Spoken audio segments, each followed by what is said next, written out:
అయోధ్య ఉద్యమం ఈ జాతి సాగించినటువంటి ఆత్మగౌరవ పోరాటం 500 సంవత్సరాల సుదీర్ఘమైనటువంటి పోరాట ఫలితంగా అయోధ్య శ్రీరామ జన్మభూమి లోపట భవ్య రామమందిర నిర్మాణం పునర్నిర్మాణం కళ సాకారమైంది. జగమంతా రామమయమైంది. యావత్ ప్రపంచము 22 జనవరి జరగబోయేటువంటి ప్రాణప్రతిష్ఠ మహోత్సవం ఈ తరం మా కళ్ళతోటి చూసేటువంటి అదృష్టం కలిగిందని పులకించిపోతూ ఉంది. వీరోచితమైనటువంటి పోరాటాలు 1528 నుంచి మొదలు పెట్టుకుంటే 1992 డిసెంబర్ 6 వరకు చరిత్రలో లిఖించబడి ఉన్నటువంటి 77 పోరాటాలు అయోధ్యలో రామమందిర పునర్నిర్మాణం కోసం ఈ జాతి సాగించింది. ఈ జాతి సాగించినటువంటి యుద్ధాల ఫలితమే ఈనాటి కళ అయోధ్య రామమందిరం యొక్క పునర్నిర్మాణం. త్యాగాలు చేసింది ఈ జాతి. సుమారు 4.5 లక్షల మంది రామభక్తుల యొక్క త్యాగాల ఫలితం. సుమారు 4.5 లక్షల మంది రామభక్తులు ఈ 77 ఉద్యమాల లోపట అయోధ్యలో రామమందిరం పునర్నిర్మించి తీరుతామన్నటువంటి సంకల్పం లోపట తమ యొక్క ప్రాణాలను తృణప్రాయంగా సమర్పించుకున్నారు. వారి యొక్క సమర్పణ యొక్క ఫలితము ఇవాళ కళ సాకారమైనటువంటి వేళ అయోధ్యలో భవ్య రామమందిరం యొక్క పునర్నిర్మాణం. ఇది కేవలం ఒక మందిరం కాదు. ఇంతకుముందు వారు పెద్దలు చెప్తున్నట్టు కేవలం ప్రతిష్ఠ కాబోతుంది, విగ్రహం కాదు.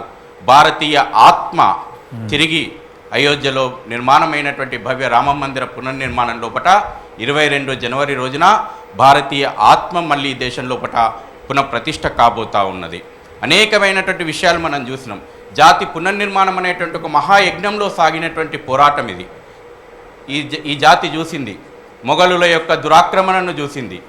దేవాలయాల విధ్వంసాన్ని జాతి చూసింది.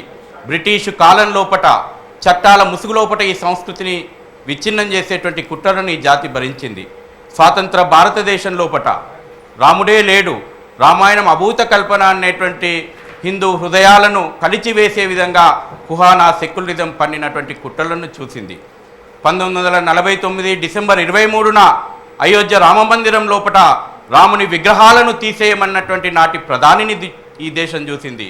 ఈనాడు 140 కోట్ల మంది రాముని వారసులుగా 140 కోట్ల మంది రాముని వారసుల ప్రతినిధిగా రామ్ లలా విగ్రహంతో గర్భాలయం ప్రవేశించబోతున్నటువంటి ఈనాటి దేశ ప్రధానిని జాతి చూడబోతోంది. ఇది అయోధ్య యొక్క ఉద్యమం. నాడు రామశిలలు గ్రామ గ్రామానికి తిరిగినాయి, రామజ్యోతులు గ్రామ గ్రామానికి తిరిగినాయి, రామ పాదుకలు గ్రామ గ్రామానికి తిరిగినాయి. ఈ దేశంలో ఉన్నటువంటి 6,54,000 పైచిలుకు గ్రామాలన్నీ కూడా అయోధ్య ఉద్యమం లోపట భాగమైనవి. అయోధ్య దారి వైపు, కరసేవకు వైపు కదిలినాయి. ఈనాడు ఆ యొక్క కదిలినటువంటి ఆ కరసేవ అయోధ్య రామమందిరం యొక్క పునర్నిర్మాణ కళను సాకారం చేసింది. ఈనాడు అయోధ్యలో రామమందిరం ప్రాణప్రతిష్ఠ సందర్భంగా అయోధ్య నుంచి వచ్చినటువంటి శ్రీరాముని యొక్క అక్షతలు ఈ దేశంలో ఉన్నటువంటి 6,54,000 గ్రామాలకు చేరినాయి. ఒకనాడు అన్ని గ్రామాలు అయోధ్య వైపు దారితీస్తే ఆ అక్షతల రూపం లోపట ఇవాళ రామచంద్రులు ప్రాణప్రతిష్ఠ రోజున ప్రతి ఇంటిని పులకించడానికి, ఆశీర్వదించడానికి ప్రతి ఇంటికి అక్షతల రూపం లోపట శ్రీరామచంద్రులు స్వయంగా వచ్చారు. 22 ప్రాణప్రతిష్ఠ రోజున ఈ దేశంలో ఉన్నటువంటి 140 కోట్ల మంది రామభక్తులను భాగస్వామ్యం చేయడం లోపట రామజన్మభూమి తీర్థక్షేత్ర ట్రస్టు ఈ రకమైనటువంటి ప్రయత్నం చేసింది. ఆనాడు రామాయణం ఈ జాతిని ఐక్యత చేసింది. ఈనాడు రామమందిర ఉద్యమం ఈ జాతిని మళ్ళీ జాతీయ పునర్నిర్మాణం లోపట ఐక్యత చేసి ముందుకు తీసుకెళ్తా ఉంది. చాలా సంతోషం. మొత్తం కళ్ళకు కట్టారు ఒక్కసారి ఇప్పుడు జరుగుతున్న స్వయంగా. చాలా చిన్న విషయం చెప్తాను. మన రాముడు, మన ఆరాధ్య రాముడు, మన హృదయంలో నెలకొన్నటువంటి మర్యాద పురుషోత్తముడు ఈ దేశం లోపట తను పుట్టినటువంటి రామజన్మభూమి లోపట ఇంత మందిరం లోపట నిలవ కావడానికి 134 సంవత్సరాల న్యాయ పోరాటం చేసిండు మన రాముడు. 1885 నుంచి మొదలు పెట్టుకుంటే 2019 లోపల సుప్రీంకోర్టు రాజ్యాంగ ధర్మాసనం తీర్పిచ్చే వరకు 134 సంవత్సరాల న్యాయ పోరాటం స్వయంగా శ్రీరామచంద్రులు చేసిండు. చూసింది ఈ దేశం. మనం అందమైనటువంటి భవనాల్లో ఉన్నాం, కానీ మన రాముడు 28 సంవత్సరాలు నిలువ నీడ లేకుండా చూసినటువంటి ఆ జాతి కన్నీళ్లు కార్చింది.